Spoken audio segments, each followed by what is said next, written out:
Hello and welcome to my first ever Q&A. I'm so excited and humbled by the 17.3 thousand people that have decided to subscribe, but also those of you that have asked questions, and I put out last week just in the post section on YouTube of my channel, just like ask me anything you want. And I think this is my opportunity to hopefully give you back exactly what you want. And yeah, I hope that these are useful for you. Now, I have chosen the top liked questions to answer in this video, and also ones that I think I can answer well or that are just interesting in general. And I've split them up into kind of PhD and academia, and then just at the end there's going to be a couple of personal questions that was asked as well. And so I'll put the timestamps below so that you don't waste time on questions that you're not really interested in. So go check those out and click through. And I really hope that this is valuable, and I certainly enjoyed reading through all of the questions. And once again, I thank you, and I'm absolutely humbled by the 17,000 plus people that have hit that subscribe button. So thanks. Let's get into it. So the first question comes from Laili, boozary, and this was by far the top rated question, which was how to find the will to live when you're over halfway through your program, but completion is still so far away. And then also how to focus on things within your control when pretty much everything is outside of your control. Okay, so let's take the first question, how to find the will to live when you're over halfway through. Look, a PhD is turbulent, is uncertain, is always testing you in some way. And really the answer to that is you find the will to live each day at a time, each hour at a time, or each minute at a time as you are going through your PhD. Now, I think we can all get wrapped up in the noise that exists in the world and kind of just be overwhelmed by everything that's coming at us. But making sure that you are tackling the real issue and you are making a small improvement towards tackling that issue every single day, I think that's how you you kind of feel progress. And the will to live thing really comes down to you not being able to control the things you want to control. And unfortunately, that's kind of an aspect of doing a PhD, which is really difficult, I think, for the majority of people. The anxiety and the will to live, as you put it, that kind of arises is because you're so focused on controlling the things that you cannot control that it's causing you frustrations. Then when it says how to focus on the things within your control and pretty much everything else is outside of your control, is to really hone in on why, the sort of foundational feelings of why you're feeling like that. Like for me, I always ask the question like, why do I feel frustrated? Why do I feel like it's outside of my control? Is it genuinely outside of my control? And a lot of the times I find things that I thought were outside of my control, but I could control an aspect of it. So I don't know your specific circumstances in this case, but finding the will to live, little steps. Don't get overwhelmed by the full story. Don't get overwhelmed by the PhD as an entity that you need to conquer. Just take each little day as it comes. And also, I think importantly, give yourself a break. Like, things work incredibly well in the technological world when you turn them off and on again, and we forget to do that with ourselves. We are not meant to be running at full steam, at full processing power all the time. So if you need to, just turn yourself off for a little bit. Go relax, go do something that gives you energy that isn't related to your PhD. Importantly, go hang out with people that have nothing to do with your PhD and just escape that world for a little bit. I think that's really important. Turn yourself off in the PhD world as often as you need to find that will to live and tackle problems day by day. And how to focus on the things within your control. Once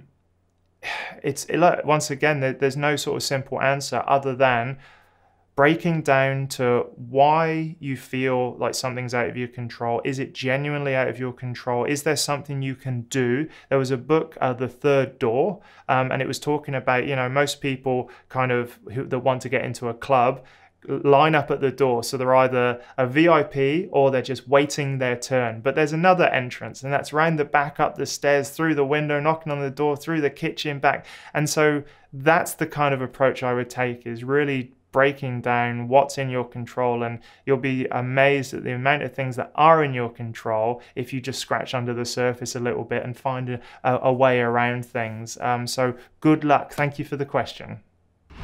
Danielism asks how to stay calm and keep your own pace when other PhD students in your lab, your field, your sort of like competitors are working 7 days a week while you are enjoying the weekends. I know I shouldn't feel stressed, but in reality, it is hard to stay cool. I completely agree with you. I think there's a panic that sets in whenever you see a lab mate work on the weekends. But remember that they are running their race and you are running your race. Now, ideally, you wouldn't even factor in other people's progress as a benchmark for your progress, but it's human nature to compare. And in terms of staying calm, once again, like switching yourself off and on again is really good. So just take a moment to really understand, like, what is it about your feelings towards this person that you can address? Like, why is it that you feel this person is getting ahead or rushing ahead? Slow and steady in these big projects, no matter what it is, PhD, doing art, being creative, building a business, like all of these big projects that people take on throughout their life are all built brick by brick. And it may be that they're rushing through and their bricks just aren't as solid as yours, or they're not taking the time to relax, and therefore their bricks are just not, they're not as good as yours. So it's not about the amount of time that you spend. And I think there's this massive myth that the amount of time that you physically spend doing something results in better quality. And I don't think that's the case, because in that time, you may only have 2 hours of really productive, good, efficient, like really creative thinking. So don't base your quality or the value or your worth in your PhD on time. Base it on outputs. Base it on where you need to be at certain times. And it could be that this person that is in the lab all the time needs to work that hard because they are really not good at managing their time, whereas you are much better. And so everyone's running their own race. And I certainly learned that during my PhD, is that, I needed to work harder in some areas than other people. Some people need to spend 10 hours in the lab to get 2 hours of good work out. So it's really hard not to compare yourself, but ultimately it doesn't matter the amount of time you're putting in, it's the outputs, it's the progress. And as long as you are making small amounts of progress every single day, week, month even, it doesn't matter. Never underestimate the power of compounding that progress, and you'll get there. So good luck, and remember to run your own race. It's easier said than done, no doubt. Okay, so Ayse or Ayse S, when your qualitative study isn't going as planned, how do you stay calm, and when do you know it's time to change methods? No one knows your research better than you, and even your supervisor at a certain point really doesn't understand the research field and your place in it as well as you do. So there's a point where if you need to make changes because stuff isn't working, you kind of get a sixth sense and you can just change stuff and you can just try things. And I think as long as there's a reasonable scientific reason for changing things, there is no reason why you can't do a massive kind of range of experiments where you just have a week, a month, where you just go crazy and change things and see what happens. To hone in on that thing, on that bit of excitement where you're like, yes, that is the thing that I need to focus on. But until you kind of do that explosion to focus, to refocus, you'll never find those other things. So when it's not going as planned, you can explore like as many things as you want before you start honing in. Like, there's something nice about scientific research where you can try anything. And I think a lot of times we do limit ourselves a lot to what we think we're capable of doing, or where we want to take the research. You know, read areas a little bit outside of your research area and see what they're doing and see if you can apply some of that to yours. And secondly, just trust yourself. You know, you've got here, and a lot of science isn't about finding out what you already know or proving what you already know, because that's not science. Science is about exploring. It's about trying new things, and once you find that thing that's working, you can double down on it. But until you find that thing, there is no point in stressing or doing the same thing over and over again, because, you know, there's that quote, like, only a madman expects to do the same thing over and over again and expects a different result. So yeah, if it's not working, it's time to change it up and enjoy the process, be creative. And yes, only you know when it's time. And if you're feeling like it's time, it's probably time. So go explore, spend a month, whatever it is, just doing whatever you can, and then bring it all together after that month and see where your fun exploration is taking you. And I think we forget about that. Science isn't linear. You know, it goes all over the place. And yeah, stay calm. Deep breathing, enjoy yourself. Remember, it's part of the process. Remember that this isn't a race per se, it's more of a journey. And take a moment to smell the flowers as you're going through, and enjoy the new freedom that I hope that my little bit of advice has given you. Okay, Ho Lin. What do you do if you don't feel like socializing or network during a conference or a meeting, but you still need to advertise your work and build your academic network? I even feel this more during, I even feel this more often during the pandemic. Okay, so no one feels like networking or socializing at a conference. I can pretty much guarantee it. Like, you enter a networking event and no one wants to speak to strangers. No one wants to speak to another person.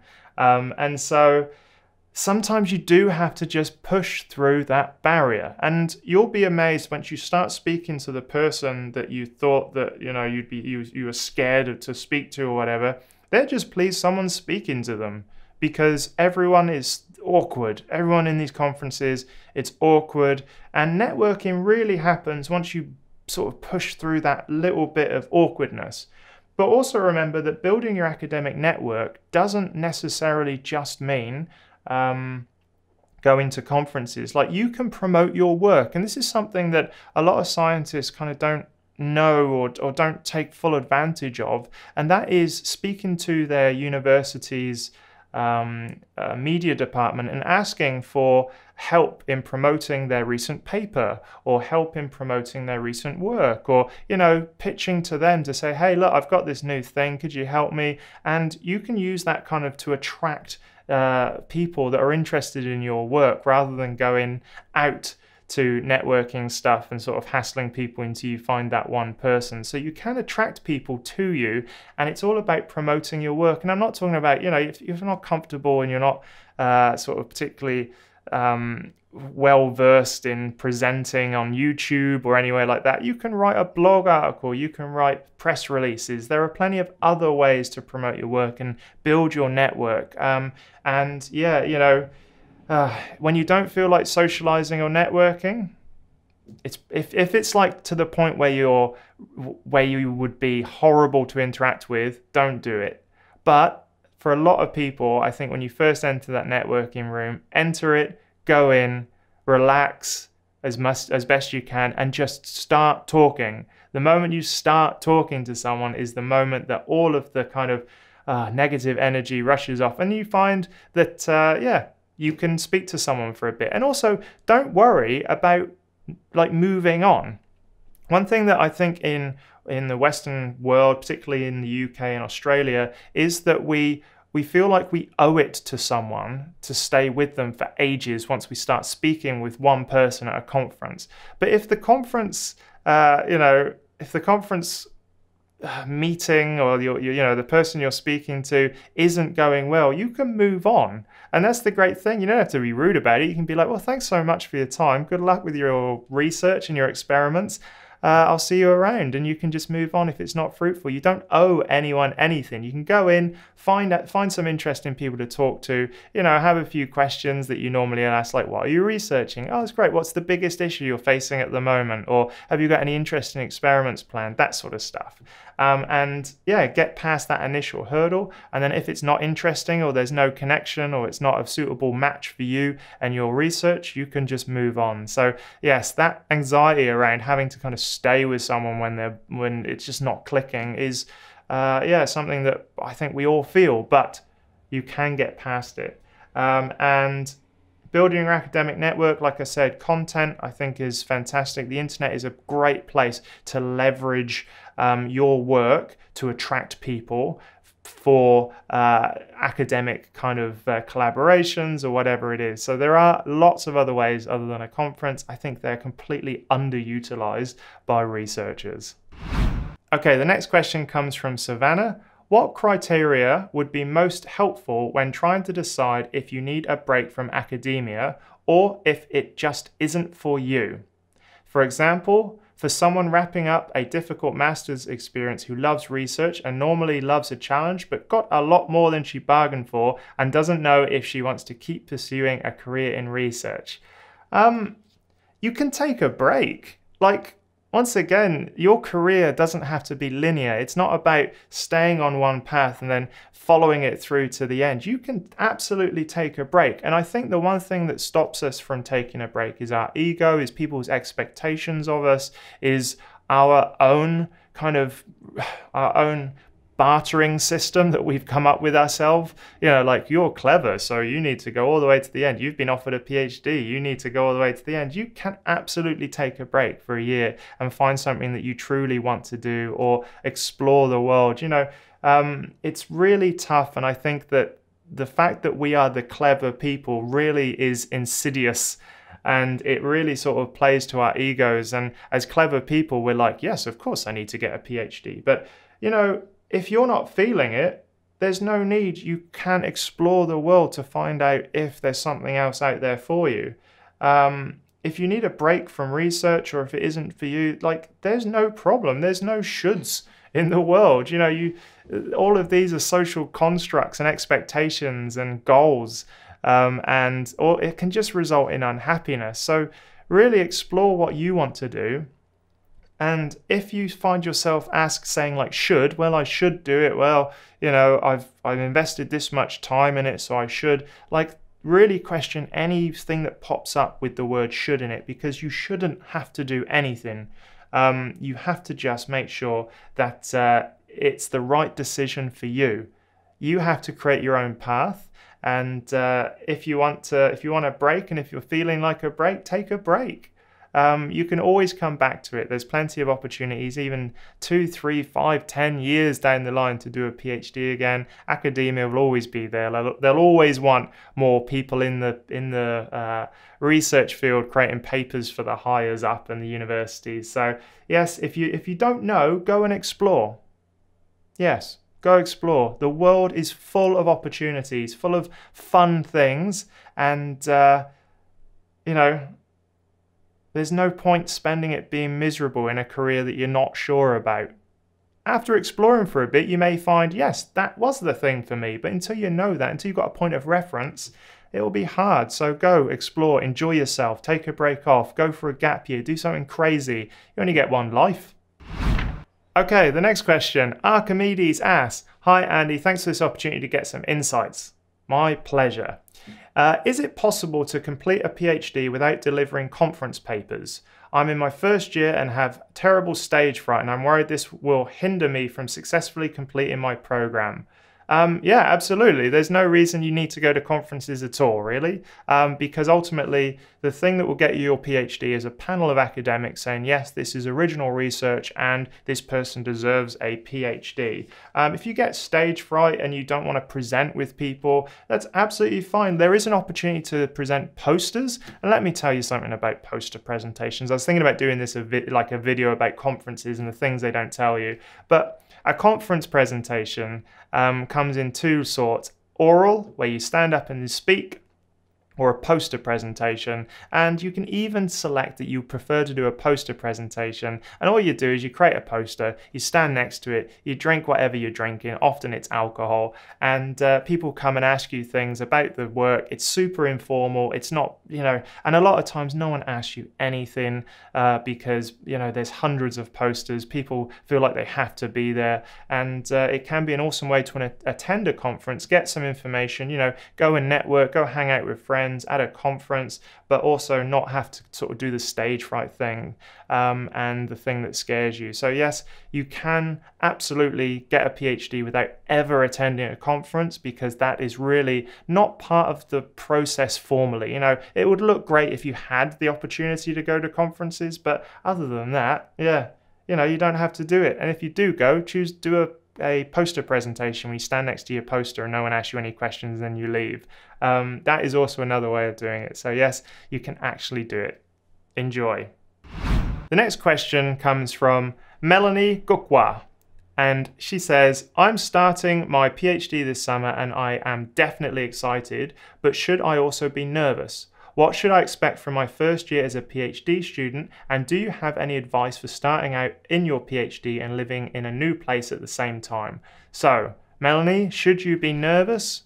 No, don't be nervous. As long as you are inquisitive, as long as you are willing to learn and willing to be mentored by an academic supervisor, there's no need to be nervous. The only thing you should be nervous about is your nervousness. A lot of people get themselves all worked up when in reality, academia is just a bunch of people. Yes, they're clever, but they're clever in an academic sense, and that isn't necessarily clever. Enjoy the process, enjoy the learning, and you shouldn't be nervous. I think nervousness becomes an issue when you start to build a level of anxiety around nerves. Nerves just means that you're kind of you're ready to do something new, and you can reframe nerves as excitement relatively easily just by saying, I'm not nervous, I'm kind of excited to start, and that bubbling up just gives you a little bit of a boost when you first start. So embrace the nerves, turn it into excitement in your own mind, and I'm pretty sure that you'll be much better positioned than a lot of first year students. Go in with an open mind, ready to be mentored, with a little bit of enthusiasm, and you'll be set for the first little bit, I am sure. What should I expect from my first year as a PhD student, and do you have any advice? Okay, so what you should expect from your first year is a lot of failing, a lot of trialing, a lot of kind of learning about techniques, and also just learning about the process. Like all the way through undergraduate, no one teaches you how to do research, really. You just kind of pick up things as you go. So absorb as much as you can, because that first year is, you have plenty of time to fail, because you've got another 2, 3, 5 years even to kind of pick up from what went wrong. But this is a moment for you to get the techniques you need under your belt, start learning new things, get close to the other sort of postdocs in your field and in your lab, start to build up the base level of knowledge that you need to build on, and enjoy the process. Like stick with a routine. One of the biggest mistakes I see first year students make is take the foot off the gas, because they're like, I've got here, I've got 3 years, 4 years, whatever it is. In the States, it's way longer. And I'm going to relax a little bit. I'm going to cruise my way into it. No, hit the ground running, but not like sprinting, just little by little every day. Set up those good habits that will really reward you for the rest of your time doing a PhD. So that is really important. And starting out in your PhD and living in a new place at the same time, it can be incredibly challenging because you have to build up like a new kind of support network for yourself. So one thing I recommend is step outside of your PhD life and go find a hobby that is, you know, nothing to do with PhD. So for me, it was Brazilian samba. Wherever I went, I joined a samba band, and that opened up the local community to me, gave me opportunities to meet people that weren't interested in papers, grants, publications, reviewing, research. It was just so refreshing to have that group of people that didn't really give a shit about my research. And I think that's really important. So if you can go out, find a common interest group, go on Meetup, go on Eventbrite, find those people that you can use as a support network when you just want to break from your PhD. And also one thing I would say, and a lot of people, I mean, I do this and I don't think a lot of people do it, is making friends as an adult when you're moving to a new place, you really do have to force yourself in a way on people. And when I moved to Adelaide, Australia, I turned up with no one here. My partner wasn't even here at the time. And I just went to a common interest group. It was called the Skeptics in the pub, where I went and talked about like science and skepticism and, you know, all of that sort of stuff. And I found this guy, Jamie, who I just absolutely loved. I was like, you are a cool dude. And I just started slowly injecting myself into his life, not in a creepy way, hopefully, but more like, oh, Jamie, like, you know, I've been thinking about doing this. Could I, you know, can you recommend a place to eat? Let's go there together, or something like that. Like, I found people, and I did actually like groom them, for lack of a better term, to be my friend. And that is where some of the nicest people I've ever met has come out from. And yeah, making friends as an adult can be difficult, but being a little bit kind of forward with them, I think just means that, yeah, you know, go ask them out for coffee, ask them out for go lunch, ask them to, you know, expand on the common interests that you've got. Like, getting that support network outside of academia is very important. So it's tough, but living in a new place, build up that support network, make sure that you do have a break from academia and that they are not lab mates. Like, I think that's really important. Build up a network outside, because that is where the true support comes from, and you can have a genuine break. Because no matter how many times I've been out with lab mates, even on like social stuff, you always end up talking about work. Not good. So here are the personal questions that were asked. So Miro Korinek asks, how did you do in high school and undergrad? Now, I was super nervous about this, because remember, as clever people, our whole egos are built up on being clever and grades, and that is our badge of honor. But in high school, I got B's and C's. And I don't think there's any harm in saying that, but I ended up with a first class honours, a master's from my undergraduate. So I changed myself from a B student to a top of the class student. And it was because I finally learned how I learn. Because in high school, I would revise with the other smart kids, and the smart kids were genuinely smarter than me. I didn't realize I had to work 3 times as hard as them to get the same grades. And so that's what happened, is that they did much better with the same amount of revision and practice and techniques that we all did together. And I did worse than I ever thought. I was told constantly that I would be getting A's and that I was the smart one, and I ended up with B's and C's because I didn't know how to revise. And so what I did in my first year of uni is I really learned about revision. I learned about drilling information into myself, about practicing, about doing exams, and I would work for at least a month and a half outside before my exams so that I could build up the information in my head. And that was how I learned, and no one can teach you how you learn other than you. And maybe there's a bit of trial and error there as well, but I did B's and C's. And in my first year of uni, in my undergraduate, I ended up becoming, going to the top of my class, close-ish to the top. I think I was beat by Catherine Toghill, who is now, I think, at Lancaster Uni. She was an incredible scientist and really clever. And, I think her and I were at the top somewhere. And I ended up with a first-class master's because I finally learned how I learn. And you can't learn how you learn unless you really sort of delve deep inside and are honest with yourself and you say, you know what, not as clever as I think I am. I need to work on this. So Ed Bed, do you still write and or read scientific papers? Yes, I do actually. So I've got a number of businesses that I'm growing at the moment, and I think science is my superpower for writing blog articles for those businesses, because I can go in, I can get onto Google Scholar, and I can find papers that help me answer questions on the blog or provide me a level of authority and trustworthiness in those blog articles. So I still read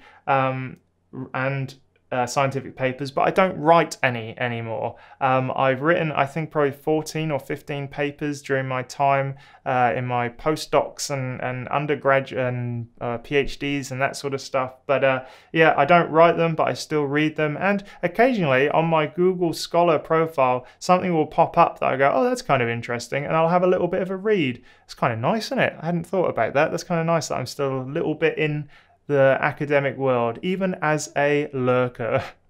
Okay, the last question from the personal section is from Jin15192B. If you look back at your career, what would you have done differently? That is a tough question, because I think everyone's path is unique and individual, and if I hadn't been on the path that I took, I wouldn't end up here. I would have ended up somewhere completely different.